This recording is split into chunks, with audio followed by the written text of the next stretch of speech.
Larry. It's great to be back in beautiful Davos, Switzerland, and to address so many respected business leaders, so many friends, few enemies, and all of the distinguished guests. It's a who's who, I will say that. I've come to this year's World Economic Forum with truly phenomenal news from America. Yesterday marked the one-year anniversary of my inauguration, and today, after 12 months back in the White House, our economy is booming, growth is exploding, productivity is surging, investment is soaring, incomes are rising, inflation has been defeated, our previously open and dangerous border is closed and virtually impenetrable, and the United States is in the midst of the fastest and most dramatic economic turnaround in our country's history. Under the Biden administration, America was plagued by the nightmare of stagflation, meaning low growth and high inflation, a recipe for misery, failure, and decline. But now, after just 1 year of my policies, we are witnessing the exact opposite: virtually no inflation and extraordinarily high economic growth. Growth like I believe you'll see very shortly our country has never seen before, perhaps no country has ever seen before. Over the past 3 months, core inflation has been just 1.6%. Meanwhile, fourth quarter growth is projected to be 5.4%, far greater than anybody other than myself and a few others had predicted. Since the election, the stock market has set 52 all-time high records. So that's in 1 year, 52 records, adding $9 trillion in value to retirement accounts, 401ks, and people's savings. People are doing very well. They're very happy with me. Since my inauguration, we've lifted more than 1.2 million people off of food stamps, and after 4 years, in which Biden secured less than $1 trillion of new investment in our country. Think of that, $1 trillion, substantially less than that. In 4 years, we've secured commitments for a record-breaking $18 trillion, and we think when the final numbers come out, they'll be closer to $20 trillion of investment. That's never been done by any country at any time, not even close. Just over 1 year ago, under the radical left Democrats, we were a dead country. Now we are the hottest country anywhere in the world. In fact, the United States economy is on pace to grow at double the rate that was projected by the IMF just last April. And with my growth and tariff policies, it should be much higher. I really believe we can be much higher than that. And this is all great news, and it's great for all nations. The USA is the economic engine on the planet, and when America booms, the entire world booms. It's been the history. When it goes bad, it goes bad. You all follow us down, and you follow us up, and we're at a point that I don't believe we've ever been. I never thought we could do it this quickly. My biggest surprise is I thought it would take more than a year. Maybe like a year and 1 month. But it's happened very quickly. This afternoon, I want to discuss how we have achieved this economic miracle, how we intend to raise living standards for our citizens to levels never seen before, and perhaps how you too and the places where you come from can do much better by following what we're doing, because certain places in Europe are not even recognizable, frankly, anymore. They're not recognizable. And we can argue about it, but there's no argument.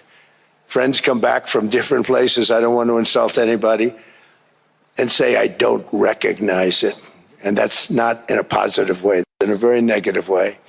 And I love Europe, and I want to see Europe go good, but it's not heading in the right direction. In recent decades, it became conventional wisdom in Washington and European capitals that the only way to grow a modern Western economy was through ever-increasing government spending, unchecked mass migration, and endless foreign imports. The consensus was that so-called dirty jobs and heavy industry should be sent elsewhere, that affordable energy should be replaced by the Green New Scam, and that countries could be propped up by importing new and entirely different populations from faraway lands. This was the path that sleepy Joe Biden administration and many other Western governments very foolishly followed, turning their backs on everything that makes nations rich and powerful and strong. And there's so much potential in so many nations. The result was record budget and trade deficits and a growing sovereign deficit driven by the largest wave of mass migration in human history. We've never seen anything like it. Quite frankly, many parts of our world are being destroyed before our very eyes, and the leaders don't even understand what's happening. And the ones that do understand aren't doing anything about it. Virtually all of the so-called experts predicted my plans to end this failed model would trigger a global recession and runaway inflation. But we have proven them wrong. It's actually just the opposite. In 1 year, our agenda has produced a transformation like America has not seen in over 100 years. Instead of closing down energy plants, we're opening them up. Instead of building ineffective, money-losing windmills, we're taking them down and not approving any. Instead of empowering bureaucrats, we're firing them, and they're going out and getting jobs in the private sector for 2 and 3 times what they were making in government. So they started off hating me when we fired them, and now they love me.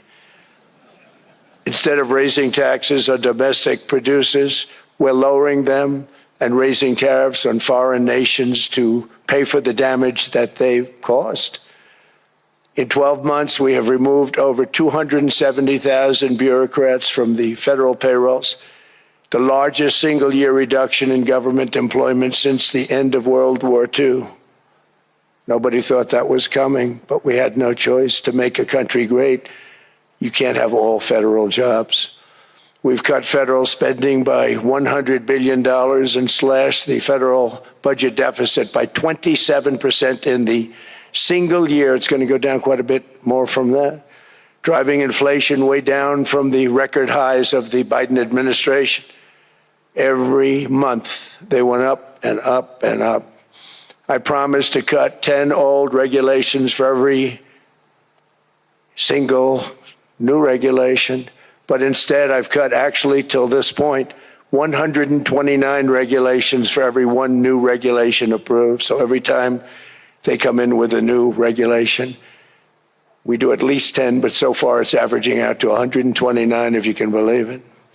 In July, we passed the largest tax cuts in American history, including no tax on tips, no tax on overtime, no tax on Social Security for our great seniors.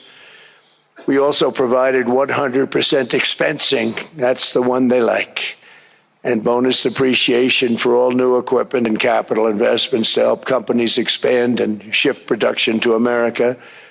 They are so in love with that. They build a plant, they're able to deduct it immediately, the whole thing, rather than waiting 38 to 41 years in the old days. This is a miracle taking place. Nobody thought it would ever be done by any country, but it's done by us. It was what made my first term the most successful 4-year term that we've ever had from a financial standpoint. And now we've upped it. This is a 10-year program, not a 1-year program. But you're allowed to deduct everything in 1 year. It used to be 38 to 41 years. With tariffs, we've radically reduced our ballooning trade deficit, which was the largest in world history. We were losing more than $1 trillion every single year, and it was just wasted. It was going to waste. But in 1 year, I slashed our monthly trade deficit by a staggering 77%, and all of this with no inflation, something everyone said could not be done. There were a couple of brilliant people that actually thought I was doing the right thing. I thought I was doing the right thing. Now they all think I'm doing the right thing because they can't believe the numbers. American exports are now up by more than $150 billion. Domestic steel production is up by 300,000 tons a month, and it's doubling over the next 4 months. It's doubling and tripling, and we have steel plants being built all over the country. Nobody thought they'd see that. Factory construction is up by 41%, and that number is really going to skyrocket right now because that's during a process that they're putting in to get their approvals, and we've given very, very quick, fast approvals. In the process, we've made historic trade deals with partners covering 40% of all U.S. trade. Some of the greatest companies and countries in the world. We have countries as our partner, too. The European nations, Japan, South Korea. They're our partners. They've gone into massive deals with us, especially on oil and gas. And these agreements raise growth and cause stock markets to boom, not only in the U.S., but virtually every country that came to make a deal, because, as you've learned, when the United States goes up, you follow. It's really become a staple. In America, I've stopped the nation-wrecking energy policies that drive up prices while sending jobs and factories to the world's worst polluters. They are indeed polluters. Under sleepy Joe Biden, new domestic oil and gas leases fell by 95%. Think of that. And they wonder, why was gasoline going up so fast? The gasoline actually topped $5 a gallon, and some places $7 a gallon, and more than 100 major power plants were violently shut down by incompetent people that had no idea what the hell they were doing. Under my leadership, U.S. natural gas production is at an all-time high by far. U.S. oil production is up by 730,000 barrels a day, and last week we picked up 50 million barrels from Venezuela alone. Venezuela has been an amazing place for so many years, but then they went bad with their policies. 20 years ago, it was a great country, and now it's got problems, but we're helping them. And those 50 million barrels, we're going to be splitting up with them, and they'll be making more money than they've made in a long time. Venezuela is going to do fantastically well. We appreciate all of the cooperation we've been giving. We've been giving great cooperation. Once the attack ended, and they said, let's make a deal. More people should do that. But Venezuela is going to make more money in the next 6 months than they've made in the last 20 years. Every major oil company is coming in with us. It's amazing. It's a beautiful thing to see. The leadership of the country has been very good. They've been very, very smart. The price of gasoline is now below $2.50 a gallon in many states, $2.30 a gallon in most states. Then we'll soon be averaging less than $2 a gallon. In many places, it's already down even lower, $1.95 a gallon. Numerous states are at $1.99, numbers that nobody has heard for years. Actually, since my last administration, we got it down to around those numbers. I've signed an order directing an approval of many new nuclear reactors. We're going heavy into nuclear. I was not a big fan because I didn't like the risk, the danger, but they have the progress they've made with nuclear is unbelievable, and the safety progress they've made is incredible. We're very much into the world of nuclear energy, and we can have it now at good prices and very, very safe. And we're leading the world in AI by a lot. We're leading China by a lot. I think President Xi respects what we've done, in part because I've allowed these big companies building these massive buildings to build their own electric capacity. They're building their own power plants, which, when added up, is more than any country anywhere in the world is doing. I read recently an article in the Wall Street Journal that China's creating so much energy, and they are. You got to hand it to them. But we're creating as much or more, and we're letting them do that. I'm very proud of it. It was my idea. I said, you can't create this much energy. We needed more than double the energy currently in the country just to take care of the AI plants. And I said, we can't do that. We have an old grid system. And I came up with the idea, you people are brilliant, you have a lot of money. Let's see what you can do. You can build your own electric generating plants. And they looked at me, they didn't believe me. All of the names that are, I think, in the room right now, if you want to know the truth, they didn't believe it. And I said, no, you can't. They came back 2 weeks and they didn't have the plant. They said, we thought you were kidding. I said, no, not only am I not kidding, you're going to have your approvals within 2 weeks. I always say nuclear will take 3 weeks. But most aren't going that. They're going oil and gas. They're even going coal in some cases. Because of my landslide election victory, the United States avoided the catastrophic energy collapse which befell every European nation that pursued the Green New Scam, perhaps the greatest hoax in history. The Green New Scam, windmills all over the place, destroy your land, destroy your land. Every time that goes around, you lose $1,000. You're supposed to make money with energy, not lose money. Here in Europe, we've seen the fate that the radical left tried to impose on America. They tried very hard. Germany now generates 22% less electricity than it did in 2017. And it's not the current chancellor's fault. He's solving the problem. He's going to do a great job. But what they did before he got there, I guess that's why he got there. And electricity prices are 64% higher. The United Kingdom produces just 1/3 of the total energy from all sources that it did in 1999. Think of that, 1/3. And they're sitting on top of the North Sea, one of the greatest reserves anywhere in the world, but they don't use it. And that's one reason why their energy has reached catastrophically low levels with equally high prices. High prices, very low levels. Think of that, 1/3. And you're sitting on top of the North Sea, and they like to say, well, that's depleted. It's not depleted. It's got 500 years. They haven't even found the oil. The North Sea is incredible. They don't let anybody drill. Environmentally, they don't let them drill. They make it impossible for the oil companies to go. They take 92% of the revenues. So the oil companies say, we can't do it. They came to see me. Is there anything you can do? I want Europe to do great. I want UK to do great. Sitting on one of the greatest energy sources in the world, and they don't use it. In fact, their electricity prices have soared 139%. There are windmills all over Europe. There are windmills all over the place, and they are losers. One thing I've noticed is that the more windmills a country has, the more money that country loses and the worse that country is doing. China makes almost all of the windmills, and yet I haven't been able to find any wind farms in China. Did you ever think of that? It's a good way of looking at it. They're smart. China's very smart. They make them, they sell them for a fortune.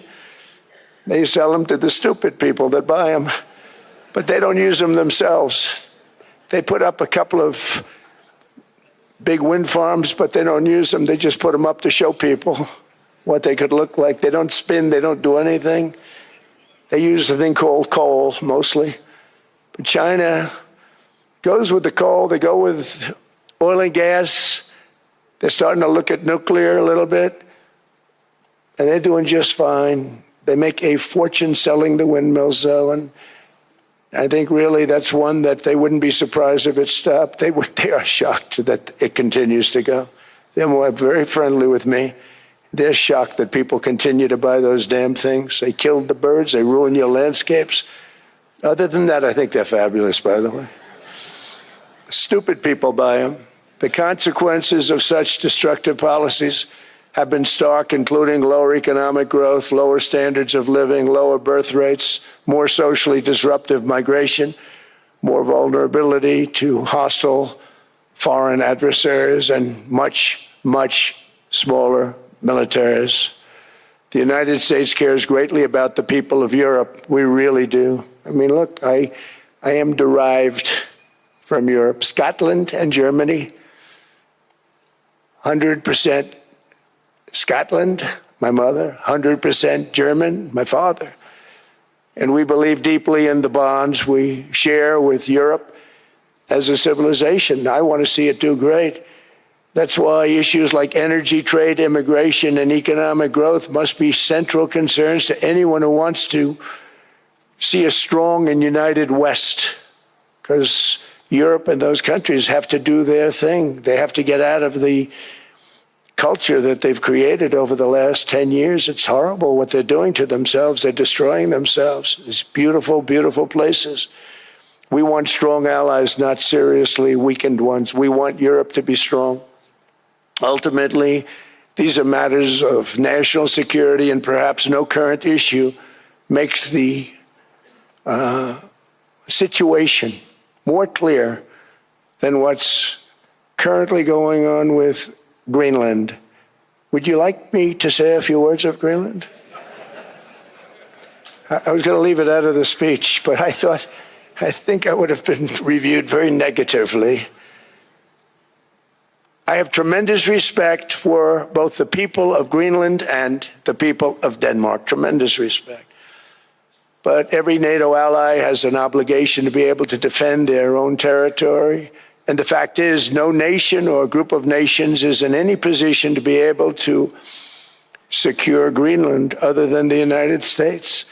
We're a great power, much greater than people even understand. I think they found that out 2 weeks ago in Venezuela. We saw this in World War II, when Denmark fell to Germany after just 6 hours of fighting and was totally unable to defend either itself or Greenland. So the United States was then compelled, we did it, we felt an obligation to do it, to send our own forces to hold the Greenland territory. And hold it we did, at great cost and expense. They didn't have a chance of getting on it, and they tried. Denmark knows that. We literally set up bases on Greenland for Denmark. We fought for Denmark. We weren't fighting for anyone else. We were fighting to save it for Denmark. Big, beautiful piece of ice. It's hard to call it land. It's a big piece of ice. But we saved Greenland and successfully prevented our enemies from gaining a foothold in our hemisphere. So we did it for ourselves also. And then after the war, which we won it big. Without us, right now you'd all be speaking German and a little Japanese, perhaps. After the war, we gave Greenland back to Denmark. How stupid were we to do that? But we did it. But we gave it back. But how ungrateful are they now? So now our country and the world face much greater risks than it did ever before because of missiles, because of nuclear, because of weapons of warfare that I can't even talk about. 2 weeks ago, they saw weapons that nobody ever heard of. They weren't able to fire one shot at us. They said, what happened? Everything was discombobulated. They said, we've got them in our sights. Press the trigger, and nothing happened. No anti-aircraft missiles went up. There was one that went up about 30 feet and crashed down right next to the people that sent it. They said, what the hell is going on? Those defensive systems were made by Russia and by China. So they're going to go back to the drawing boards, I guess. Greenland is a vast, almost entirely uninhabited and undeveloped territory that's sitting undefended in a key strategic location between the United States, Russia, and China. That's exactly where it is, right smack in the middle. Wasn't important nearly when we gave it back. You know, when we gave it back, it wasn't the same as it is now. It's not important for any other reason, you know, everyone talks about the minerals. There's so many places. There's no rare earth, no such thing as rare earth. There's rare processing, but there's so much rare earth. And to get to this rare earth, you got to go through hundreds of feet of ice. That's not the reason we need it. We need it for strategic national security and international security. This enormous unsecured island is actually part of North America, on the northern frontier of the Western Hemisphere. That's our territory. It is therefore a core national security interest of the United States of America. And in fact, it's been our policy for hundreds of years to prevent outside threats from entering our hemisphere. And we've done it very successfully. We've never been stronger than we are now. That's why American presidents have sought to purchase Greenland for nearly 2 centuries. You know, for 2 centuries, they've been trying to do it. They should have kept it after World War II, but they had a different president. That's all right. People think differently. Much more necessary now than it was at that time, however. In 2019, Denmark said that they would spend over $200 million to strengthen Greenland's defenses. But as you know, they spent less than 1% of that amount. 1%. There's no sign of Denmark there. And I say that with great respect for Denmark, whose people I love, whose leaders are very good. It's the United States alone that can protect this giant mass of land, this giant piece of ice, develop it and improve it and make it so that it's good for Europe and safe for Europe and good for us. And that's the reason I'm seeking immediate negotiations to once again discuss the acquisition of Greenland by the United States, just as we have acquired many other territories throughout our history, as many of the European nations have. They've acquired, there's nothing wrong with it. Many of them, some went in reverse, actually, if you look. Some had great, vast wealth, great, vast lands all over the world. They went in reverse. They're stuck back where they started. That happens too. But some grow. But this would not be a threat to NATO. This would greatly enhance the security of the entire alliance, the NATO alliance. The United States is treated very unfairly by NATO. I want to tell you that. And when you think about it, nobody can dispute it. We give so much and we get so little in return. And I've been a critic of NATO for many years.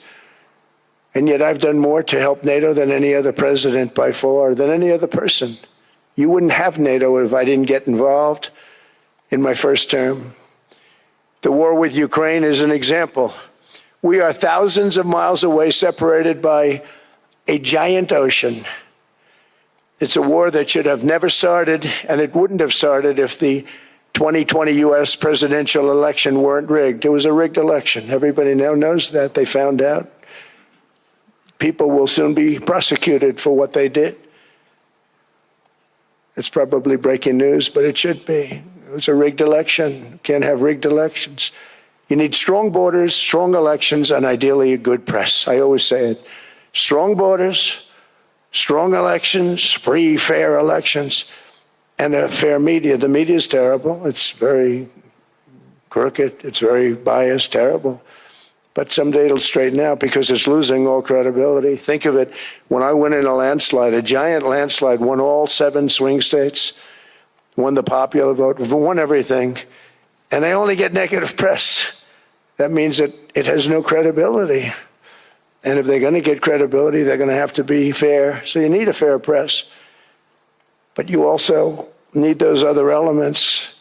And I inherited a terrible, terrible situation.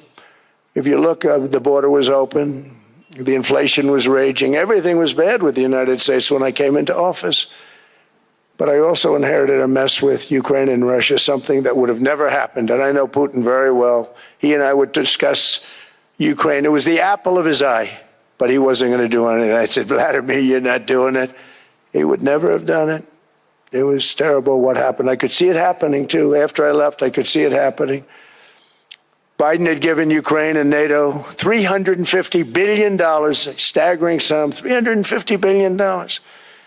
I came in, and just like the southern border, just like inflation, just like our economy, I said, wow, this place is in trouble, meaning our country. All of these things were out of control. But the border was out of control. We fixed it with the strongest border anywhere in the world. And I've now been working on this war for 1 year, during which time I settled 8 other wars. India, Pakistan. I settled other wars that were Vladimir Putin called me, Armenia, Azerbaijan, He said, I can't believe you settled that one. They were going on for 35 years. I settled it in one day. And President Putin called me. He said, you know, I can't believe I've worked on that war for 10 years trying to settle it. I couldn't do it. I said, do me a favor, focus on settling your war. Don't worry about that one. What does the United States get out of all of this work, all of this money, other than death, destruction, and massive amounts of cash going to people who don't appreciate what we do? They don't appreciate what we do. I'm talking about NATO, I'm talking about Europe. They have to work on Ukraine. We don't. The United States is very far away. We have a big, beautiful ocean separating us. We have nothing to do with it.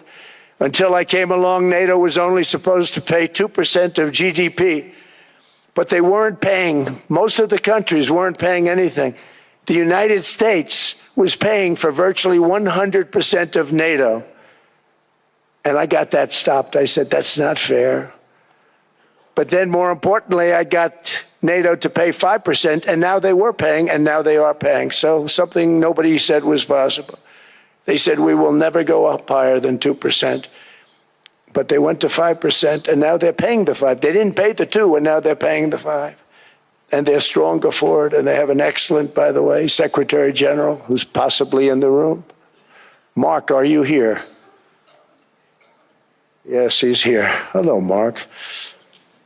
We never asked for anything, and we never got anything. We probably won't get anything unless I decide to use excessive strength and force where we would be, frankly, unstoppable. But I won't do that. Okay? Now everyone's saying, oh, good. That's probably the biggest statement I made, because people thought I would use force. I don't have to use force. I don't want to use force. I won't use force. All the United States is asking for is a place called Greenland, where we already had it as a trustee, but respectfully returned it back to Denmark not long ago after we defeated the Germans, the Japanese, the Italians, and others in World War II. We gave it back to them. We were a powerful force then, but we are a much more powerful force now. After I rebuilt the military in my first term and continue to do so today, we have a budget of $1.5 trillion. We're bringing back battleships. The battleship is 100 times more powerful than the great battleships you saw in World War II, those great, big, gorgeous ships, the Missouri, the Iowa, the Alabama. Because I thought maybe we could take them out of mothballs. They said, no, sir, these ships are 100, think of that, 100 times more powerful than those big, magnificent pieces of art that you saw so many times ago, that you still see on television. You say, wow, what a force. 100 times, each ship 100 times more powerful than the big battleships of the past. So that was the end of the mothball story. So what we have gotten out of NATO is nothing except to protect Europe from the Soviet Union and now Russia. I mean, we've helped them for so many years. We've never gotten anything, except we pay for NATO. And we paid for many years until I came along. We paid for, in my opinion, 100% of NATO because they weren't paying their bills. And all we're asking for is to get Greenland, including right title and ownership, because you need the ownership to defend it. You can't defend it on a lease. Number one, legally it's not defensible that way, totally. And number two, psychologically, who the hell wants to defend a license agreement or a lease, which is a large piece of ice in the middle of the ocean where if there is a war, much of the action will take place on that piece of ice. Think of it. Those missiles would be flying right over the center of that piece of ice. All we want from Denmark for national and international security and to keep our very energetic and dangerous potential enemies at bay is this land on which we're going to build the greatest golden dome ever built. We're building a golden dome that's going to, just by its very nature, going to be defending Canada. Canada gets a lot of freebies from us, by the way. They should be grateful also, but they're not. I watched your Prime Minister yesterday. He wasn't so grateful. But they should be grateful to us. Canada lives because of the United States. Remember that, Mark, the next time you make your statements. What we did for Israel was amazing, but that's nothing compared to what we have planned for the United States, Canada, and the rest of the world. We are going to build a dome like no other. We did it for Israel. And by the way, I told Bibi, stop taking credit for the dome. That's our technology. That's our stuff. But they had a lot of courage, and they were good fighters, and they did a good job, and we wiped out the Iran nuclear threat like nobody can believe. Nobody's ever seen anything like it. That, Venezuela, taking down Soleimani, wiping out al-Baghdadi when he tried to reinstitute ISIS. We did a lot. I did a lot of big things, all perfectly executed. Everyone was perfectly executed. Somebody told me that, a military expert told me, sir, everything you've done has been perfectly executed. I said, I know. So other presidents have spent, whether foolishly or not, trillions and trillions of dollars on NATO and gotten absolutely nothing in return. We've never asked for anything. It's always a one-way street. Now they want us to help them with Ukraine. And let me say, we're going to. I'm really helping, not even them. I want to see, last week, if you saw, it was 10,000 soldiers, but last month it was 31,000 soldiers died. 31,000. That's this room times, the number of people in this room times 30. Think of it. 30,000 soldiers died in 1 month. The month before it was 27,000. The month before that it was 28,000. The month before that it was 25,000. It's a bloodbath over there. And that's what I want to stop. It doesn't help the United States, but these are souls. These are young people. Look like you, look like some of you right in the front row. They go to war. Their parents are so proud. Oh, there he goes, comes back. 2 weeks later, they get a call, your son's head's been blown off. I want to stop it. It's a horrible war. It's the worst since World War II. They keep going, they'll exceed World War II. The numbers are staggering, how many people they've lost. They don't want to talk about it. Ukraine and Russia lost just tremendous amounts. And I'm dealing with President Putin, and he wants to make a deal, I believe. I'm dealing with President Zelensky, and I think he wants to make a deal. I'm meeting him today. He might be in the audience right now. But they got to get that war stopped because too many people are dying, needlessly dying. Too many souls are being lost. It's the only reason I'm interested in doing it. But in doing it, I'm helping Europe, I'm helping NATO, and I've until the last few days when I told them about Iceland, they loved me. They called me daddy, right, last time. A very smart man said, he's our daddy. He's running it. I was like running it. I went from running it to being a terrible human being.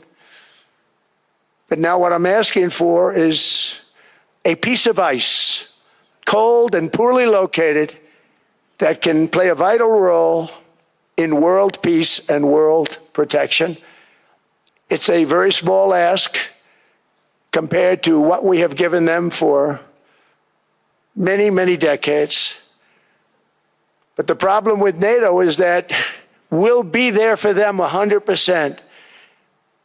But I'm not sure that they'd be there for us if we gave them the call. Gentlemen, we are being attacked. We're under attack by such and such a nation. I know them all very well. I'm not sure that they'd be there. I know we'd be there for them. I don't know that they'd be there for us. So with all of the money we expend, with all of the blood, sweat, and tears, I don't know that they'd be there for us. They're not there for us on Iceland, that I can tell you. I mean, our stock market took the first dip yesterday because of Iceland. So Iceland's already cost us a lot of money. But that dip is peanuts compared to what it's gone up. And we have an unbelievable future in that stock. That stock market is going to be doubled. We're going to hit 50,000, and that stock market's going to double in a relatively short period of time. because of everything that's happening. But this is a good example. After giving NATO and European nations trillions and trillions of dollars in defense, they buy our weapons. We make the greatest weapons in the world, but now we're going to make them faster, much faster. You saw that. I put a cap on the salaries. Then I put no buybacks, no stock buybacks, no various other things that they were doing. I mean, they were making $50 million, but it would take them 3 years to give you a Patriot missile. I said, that's not good. My chauffeur can do a better job than that, and he makes slightly less than 50. They make big salaries. If they're going to make those big salaries, they're going to have to produce a lot faster. The good news is we have the greatest equipment in the world. Now we're going to start making it a lot faster. They're going to build additional plants. And all of the money that goes into stock buybacks is going to go into building plants. We're not allowing stock buybacks by defense companies any longer. They're going to build new plants to make Tomahawks, Patriots. We have the best equipment, F-35s, F-47, the new one just coming out. They say it's the most devastating plane, fighter jet ever. Who knows? They called it 47. If I don't like it, I'm going to take the 47 off it. I wonder why they called it 47. We'll have to think about that. But if I don't like it, I'm going to take that 47 off. But it's supposed to be the stage 6. It's supposed to be the first stage 6 plane, undetectable, like our B-2 bombers were undetectable. They flew right over Iran. They were undetectable. And they did their job, and they got the hell out of there. So we want a piece of ice for world protection, and they won't give it. We've never asked for anything else, and we could have kept that piece of land, and we didn't. So they have a choice. You can say yes, and we will be very appreciative, or you can say no, and we will remember. A strong and secure America means a strong NATO, and that's one reason why I'm working every day to ensure our military is very powerful, our borders are very strong, and above all, our economy is strong, because national security requires economic security and economic prosperity, and we have the greatest that we've ever had. Biden and his allies destroyed our economy and gave us perhaps the worst inflation in American history. They say 48 years, I say forever, but I think 48 years is the equivalent to forever. Whether it's 48 years or ever, it's terrible. Costing the typical family $33,000. What they did to this country should never, ever be forgotten. It's early, but he has to be rated as the worst president we've ever had by far. The auto pen did much of the damage. The auto pen, he was the auto pen president, because I don't believe a sane president would have ever signed the kind of things that he signed. But now grocery prices, energy prices, airfares, mortgage rates, rent, and car payments are all coming down, and they're coming down fast. We inherited a mess, but we've done a hell of a job in 12 months. Under my most favored nation policy for drug prices, the cost of prescription drugs is coming down by up to 90%, depending on the way you calculate. You could also say 5, 6, 7, 800%. There are two ways of figuring that. But we have a favored nations policy that every president wanted, no president was able to get. I got it, and other nations approved it. And I had to use tariffs in order to get it, because they said, no way. In other words, a pill that costs 10% in London costs $130. Think it costs $10 in London, costs $130 in New York or in Los Angeles. And I'd say, boy, that's bad. Friends of mine would say, you know, we go to London, you can buy the stuff for nothing. We go all over the world, we can buy it for nothing. Because basically America was subsidizing every nation in the world, because presidents allowed them to get away with it. It became very tough. So when I called up Emmanuel Macron, I watched him yesterday with those beautiful sunglasses. What the hell happened? But I watched him sort of be tough. But he was at $10 for a pill.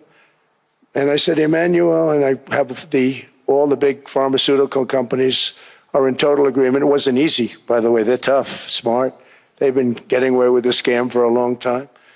But they gave it up. But they said, you'll never get the countries to approve it. I said, why is that? Because they won't. They always said, we're not paying any more. Get the rest for the United States. So over the years, they stayed the same. We just went up, up, up. And I mean, we would pay 13, 14, 15 times more than certain countries would. So I said, no, they'll approve it 100%. Sir, you'll never get them to approve it. I said, I guarantee you. But I actually started with Emmanuel, who probably is in the room too. And I like him. I actually like him. Hard to believe, isn't it? And I said, Emmanuel, you're going to have to lift the price of that pill to $20, maybe $30. Think of that. That means it's a doubling of prescription drugs. Might be a tripling, might be a quadrupling. It's not easy. No, no, no, Donald, I will not do that. I said, yes, you will, 100%. He said, no, no, no. You're asking me to double. I said, Emmanuel, you've been taking advantage of the United States for 30 years with prescription drugs. You really should do it, and you will do it. I have no doubt. In fact, I am 100% sure you're going to. No, no, no, I will not do it. Because yes, in all fairness to him, he has to double or triple. Because the world being a bigger place than the United States, it's not that you meet in the middle. You just have to go up some, and we come down a lot. They go up a little, we come down a lot. So we're at $130, they're at 10. So they may have to go to 20 or 30. No more than that. I said, Emmanuel, you're going to be doubling or tripling? No, no, no. I said, here's the story, Emmanuel. The answer is you're going to do it. You're going to do it fast. And if you don't, I'm putting a 25% tariff on everything that you sell into the United States and a 100% tariff on your wines and champagnes. And that's about 10 times more than what I'm requesting. And you're going to do it. I don't want to go public with it, but you may make me do that. No, no, Donald, I will do it. I will do it. It took me, on average, 3 minutes a country, saying the same thing. You will do it. They all said, no, no, no, I will not do it. You're asking me to double the cost of prescription. I said, that's right, because you've been screwing us for 30 years. And they said, we will not do it. I said, that's all right. On Monday morning, we're putting a 25, 30, 50. I gave different numbers for different countries. This is also national security we're talking about. Not fair. We're not going to subsidize the whole world. And every one of those countries have agreed to do it. So one of the biggest things that I've done is the fact that we have now most favored nation. We will pay whatever the lowest price is in the entire world.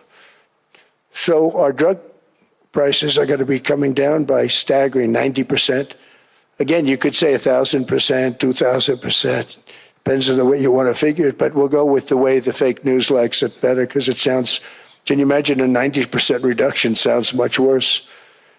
But drug prices are going to be coming down tremendously in all the nations, and I appreciate them doing it, but they did it, in all fairness, without tariffs. I wouldn't have been able to get it done. After declining $3,000 under Biden, real incomes are up in the United States by $2,000, $3,000, and even $5,000 and more. Home ownership has always been a symbol of health and vigor of American society, but that goal fell out of reach for millions and millions of people in the Biden era because interest rates went up so high.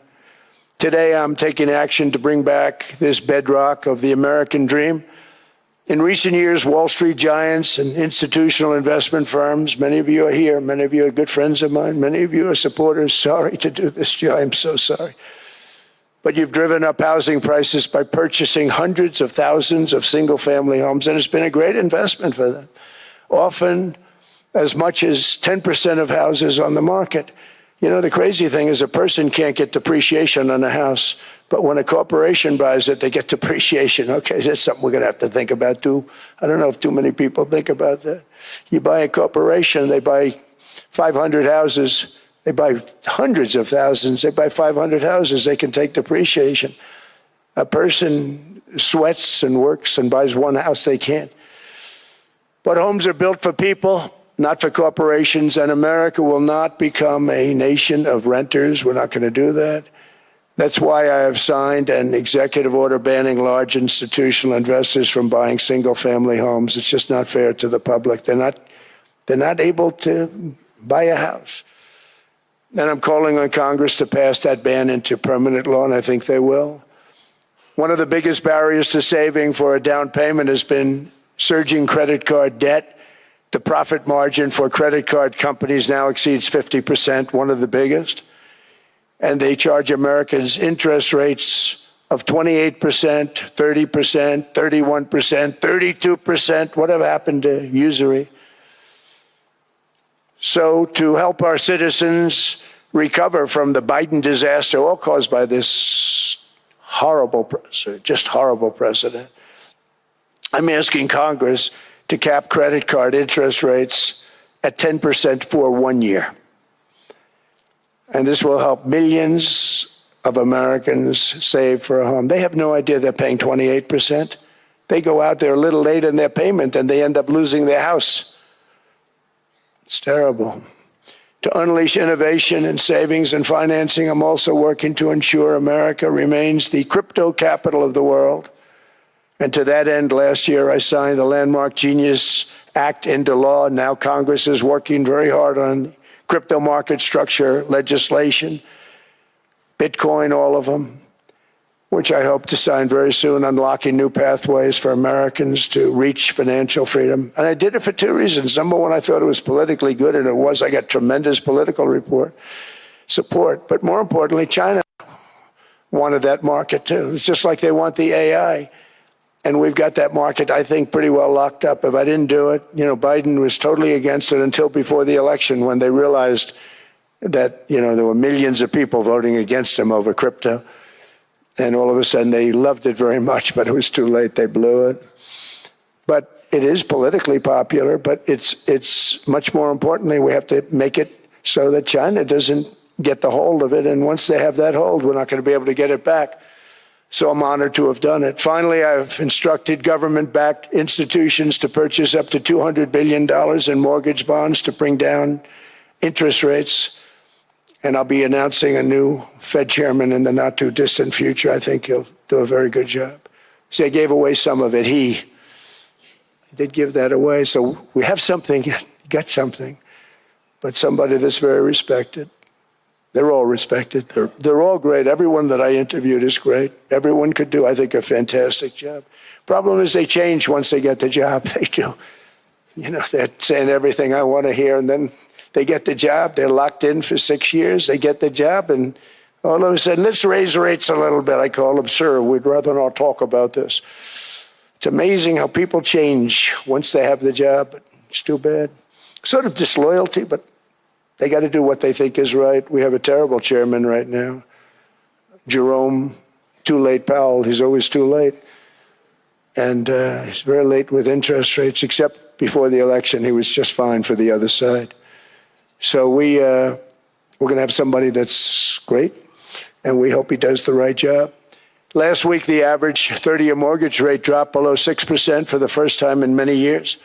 Another major factor in driving up housing costs was the mass invasion of our borders. And I have to say one thing about housing, because nobody ever says this. I am very protective of people that already own a house, of which we have millions and millions and millions. And because we have had such a good run, the house values have gone up tremendously. And these people have become wealthy. They weren't wealthy. They become wealthy because of their house. And every time you make it more and more and more affordable for somebody to buy a house cheaply, you're actually hurting the value of those houses, obviously, because the one thing works in tandem with the other. And I don't want to do anything that's going to hurt the value of people that own a house who, for the first time in their lives, are walking around the streets of whatever city they're in, very proud that their house is worth $500,000, $600,000, $700,000. Now, if I want to really crush the housing market, I could do that so fast and people could buy houses, but you would destroy a lot of people that already have houses. In some cases, they've mortgaged their house, and the mortgage would be very low. And all of a sudden, the mortgage without any changes becomes very high, and they end up losing the house. I'm not going to hurt, and I speak with Scott, who's doing a fantastic job, and Howard, who's doing a fantastic job, and all of my people. And I always say, look, I can crush the hell out of the market. We can drop interest rates to a level, and that's one thing we do want to do. That's natural. That's good for everybody. The dropping of the interest rates, we should be paying a much lower interest rate than we are. We should be paying the lowest interest rate of any country in the world, because without the United States, you don't have a country. I mean, I had a case with Switzerland. We happened to be in Switzerland. Maybe I'll give you a quick story. But they were paying nothing. They make beautiful watches, great watches, Rolex, all of them. They were paying nothing to the United States when they sent their product in. And we had a $41 billion deficit. $41 billion with this beautiful place. Flew over it, isn't it nice? So I said, let's put a 30% tariff on them so that we get back some of it, not all of it at all. We'd still have a deficit, big deficit. We had 41 million. That's a big deficit. And I said, let's put a tariff on. Different tariffs, different places. You're all party to them. In some cases, victims to them. But in the end, it's a fair thing. And most of you realize that. But we put a 30% tariff on Switzerland, and all hell broke loose. They were calling, like you wouldn't believe. And I know so many people from Switzerland, incredible place, incredible, brilliant place. But I didn't realize that they're only good because of us. And there's so many other examples. Us, probably other places, but a majority of the money they make is because of us, because we never charged them anything. So they come in, they sell their watches, no tariffs, no nothing. They walk away, they make $41 billion on just us. So I said, no, we can't do that. So I'm going to bring it up. I still would have a deficit pretty substantial, but I brought it up to 30%. And I guess Prime Minister, I don't think President, I think Prime Minister called a woman, and she was very repetitive. She said, no, you cannot do that, 30%. You cannot do that. We are a small, small country. I said, yeah, but you have a big, big deficit. You may be small, but you have a bigger deficit than big countries. He said, no, please, you cannot do it. Kept saying the same thing over and over. We are a small country. I said, but you're a big country in terms of, and she just rubbed me the wrong way, I'll be honest with you. And I said, all right, thank you, ma'am, appreciate it. Do not do this. Thank you very much, ma'am. And I made it 39%. And then all hell really broke out. And I was paid visits by everybody. Rolex came to see me. They all came to see me. But I realized, and I reduced it, because I don't want to hurt people. I don't want to hurt them. And we brought it down to a, lower level. Doesn't mean it's not going up. But we brought it down to a lower level. But they pay now, tariff. But I realized that we have many places like that where they're making a fortune because of the United States. Without the United States, they wouldn't be making anything. Think of it. Switzerland made $41 billion on us. And as she said, it's a small place. And I realized with that, I don't know, it was because she was so aggressive. And I realized in that conversation that the United States is keeping the whole world afloat. Many places, I could give you 6, 7 places just in the people in this little area. I know every one of them. They're looking down. They don't want to see me. They don't want to stare me in the eyes. But they're taking advantage of, everybody took advantage of the United States. But I've been very fair, and I gave them a tariff, and it was fine. But I realized that without us, it's not Switzerland anymore. Without us, it's not any of the countries that are represented here. And we want to work with the countries. We want to work with them. We're not looking to destroy them. I could have said 39, 40%. I could have said I want a 70% tariff, then we make money with Switzerland. But Switzerland would have been probably destroyed, financially destroyed. I don't want to do that. But we should be paying the lowest interest rate of everybody. I hope Scott's listening to this, because we should be paying the lowest interest rate of everybody. Without us, most of the countries don't even work.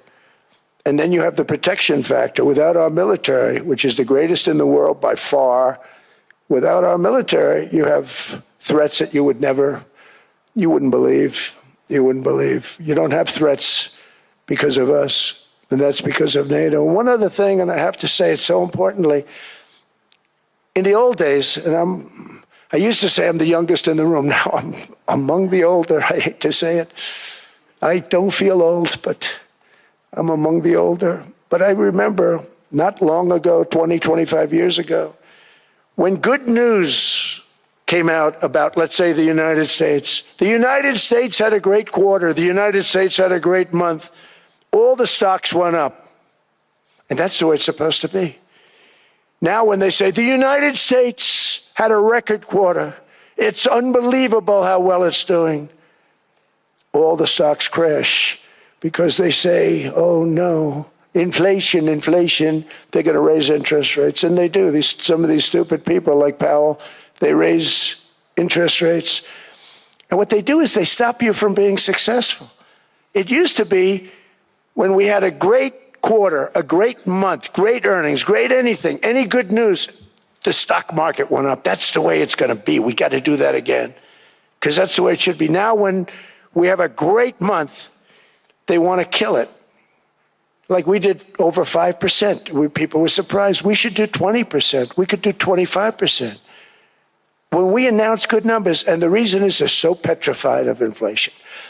And growth doesn't mean inflation. We've had tremendous growth with very low inflation. In fact, growth can fight inflation, proper growth. So we want to get back to the days when we announce great numbers, because we're going to be announcing phenomenal. You know, all these factories that are being built at record, thousands of businesses are being built right now. Remember, $18 trillion is invested. I think the second number is 3, and that was China many years ago. Investments in the country from outside. 18 trillion, nobody's ever seen. And that's money coming in and building things, factories. Thousands of businesses are being built, thousands. Hundreds of big factories, car plants are moving back to the United States. They're coming in from Canada, they're coming in from Mexico, from Japan. Japan's coming in and building plants here in order to avoid tariffs. They're coming in from China, they're coming in from all over the world.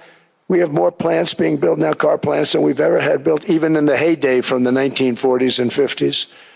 And they're bigger. They don't use renovations anymore where they take an old plant, they rip it down, they build a brand new plant, super modern plant. But it's happening at levels that nobody's ever seen. In 2024, the U.S. built less than 2 million new homes, but Biden admitted more than 8 million new migrants. And those days are over. In 2025, for the first time in 50 years, the United States had reverse migration. Boy, that was nice. And these were criminals that were being taken out of our country because they allowed people to come into our country from jails, from gangs, drug dealers, murderers. 11,888 murderers. We've gotten most of them out. And then ICE gets beat up by stupid people from leadership in Minnesota. We actually are helping Minnesota so much, but they don't appreciate it. Most places do. You know, Washington, D.C. is the safest place now in the United States. It was a very dangerous place to walk, and now you can walk with your wife, your kids, right through the middle of the city. Right now, Washington, D.C. is as safe as it gets. It was one of the most unsafe, I had to admit. We sent in the military, the National Guard. Within 2 months, it was great. Within 3 months, it's like a really great place and a safe place and a beautiful place. It's even been cleaned up. The graffiti's gone. The fences are gone. We don't have to worry about fences anymore. All of the places, the grasses are cut. and replaced with new grass in many cases. It's all going to happen in the spring. But Washington and D.C. is beautiful again, and it's safe. New restaurants are opening up. They were all closing. Now you can't get into a restaurant. Restaurants in Washington, D.C. are all opening. Memphis also, Memphis, Tennessee, New Orleans, Louisiana. We're there for 3 weeks. We've cut the crime down by 64%. Within another month, we'll have virtually no crime there. We can do that all over. We're going to help the people in California. We want to have no crime. I know Gavin was here. I used to get along so great with Gavin when I was president. Gavin's a good guy. And we're going to, if he needed it, I would do it in a heartbeat. I'd love to see. We did help them a lot in Los Angeles, a lot with the early in my term when they had some problems. But we would love to do it. I will say this, if I were a Democrat governor or whatever, I would call up Trump. I'd say, come on in, make us look good, because we're cutting crime down to nothing. And we're taking people out, career criminals who are only going to do bad things, and we're bringing them back to their countries. But where we've done it has been amazing, and we have a capacity to do it at much greater levels. We're cutting illegal aliens off welfare and other government benefits, and I have directed that starting immediately, there will be no more payments to sanctuary cities, because they are really just sanctuaries for criminals. They're really protecting criminals, and those are the ones we have to get out of the country. Murderers, drug dealers, the mentally insane. They emptied their mental institutions into the United States. And despite that, we have the lowest crime numbers that we've ever had in the history of the country. Just came out. But equally importantly, we're cracking down on more than $19 billion in fraud that was stolen by Somalian bandits. Can you believe that Somalia? They turned out to be higher IQ than we thought. I always say these are low IQ people. How did they go into Minnesota and steal all that money? And we have, they're pirates. They're good pirates, right? But we shoot them out of the water just like we shoot the drug boats out. They're not pirating too many boats lately, do you notice? When they go out into those boats, they want to take over a $1.5 billion tanker loaded up with oil, and they say, we're going to blow up your boat. They have powerful weapons. You hit the side of the boat, you blow the whole thing up. The insurance companies are petrified, so they say, just give them the boat. We'll give them money instead. And I don't do that. We blow them right the hell out of the water. We see them going out, we blow them out of the water. We don't have any pirates so much anymore. If we do, they won't be there long. We've cut down with the hitting of the boats that are loaded up with drugs, including submarines. Can you believe they actually buy small, they call mini subs, very fast. They're meant for drugs. We've knocked out 2 of them. The Democrats say they were fishing. You have ruined somebody's fishing weekend. I would say a submarine is not a fishing boat. You don't fish. But we've knocked down drugs by water, the oceans, the sea, by 97.2%. Think of that. And I actually say, who the hell are the 3%? Because I would not want to be piloting one of those boats. We knocked them down, and now we're going to start on land. We're going to knock it all out. The land is the easy part. What we did on sea is incredible, and that's our great military. The situation in Minnesota reminds us that the West cannot mass import foreign cultures, which have failed to ever build a successful society of their own. I mean, we're taking people from Somalia, and Somalia is a failed, it's not a nation. Got no government, got no police, got no military, got no nothing. And then we have this fake congressperson who they just reported is worth $30 million. You believe this? Ilhan Omar, talking about the Constitution that provides me. She comes from a country that's not a country. And she's telling us how to run America. Not going to get away with it much longer, let me tell you. The explosion of prosperity and conclusion and progress that built the West did not come from our tax codes. It ultimately came from our very special culture. This is the precious inheritance that America and Europe have in common. We share it. We share it, but we have to keep it strong. We have to become stronger, more successful, and more prosperous than ever. We have to defend that culture and rediscover the spirit that lifted the West from the depths of the Dark Ages to the pinnacle of human achievement. We live in an incredible, changing period. It's an unbelievable time, but we have to take advantage of the time that we're in. In our hands are technologies that our ancestors could scarcely have. I mean, they couldn't have even dreamt some of the things that we see today.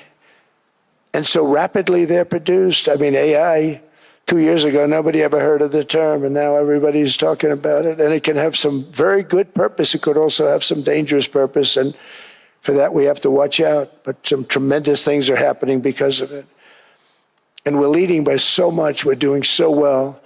But opportunities that are bigger and grander than ever before in human history are right before us. It is the pioneers in this room. Many of you in this room are true pioneers. You're truly brilliant people. Just your ability to get a ticket is brilliant because you have about 50 people for every seat. I don't know what, that's Larry. Everything Larry touches turns to gold. He made this very successful. But you're in this room, and some of you are the greatest leaders anywhere in the world. You're the greatest brains anywhere in the world. And the future is unlimited, and to a large part because of you, and we have to protect you, and we have to cherish you. I always say we have to cherish our brilliant people because there aren't many of them. So together with confidence, boldness, and persistence, let us lift up our people, grow our economies, defend our shared destiny, and build a future for our citizens that is more ambitious, more exciting, more inspiring, and greater than the world has ever seen. We're in a position to do things that nobody else has ever even thought of before. And many of the people in this room are the ones that are doing it, and I want to congratulate you, and I'm with you all the way. You can do things that nobody else can even think about. So I congratulate you on your tremendous success, and the United States is back, bigger, stronger, better than ever before, and I'll see you around. Thank you all very much. Thank you very much.